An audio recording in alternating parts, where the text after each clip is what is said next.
ఇంతెందుకు పెళ్ళైన అమ్మాయి పూర్వకాలంలో ఇంటికి పోతే పండగ తెల్లారికి ఒక్క ఎక్స్ట్రా కూడా సమాజం ఉండలేకపోతుండే తెలుసా నీకు.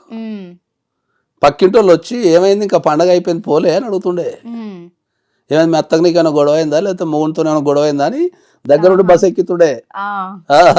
బాబో వీళ్ళకంటే లేదు నీ అమ్మ జీతం నా జీతంతో పోయేటట్టు అయినా బస్ ఎక్కుతుండే వీళ్ళు. ఇప్పుడు పెళ్ళైన అమ్మాయి వచ్చి ఇంట్లో కూర్చుంటే పక్కింటోడు కదా ఇంట్లో అడుగుతారు లేరు. రంగరంగ వైభవంగా పెళ్లి చేసుకొని 4 రోజులు తిరిగి వచ్చి ఇంట్లో కూర్చుంటే పక్కింటోడు అడుగుతలేడు.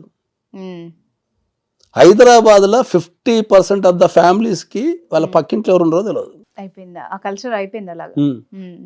నా పక్కింట్లో దొంగ ఉన్నాడా మంచోడు ఉన్నాడా లేకపోతే డాక్టర్ ఉన్నాడా సగం మంది తెలియదు. అపార్ట్మెంట్స్ కల్చర్ వచ్చినప్పుడే అది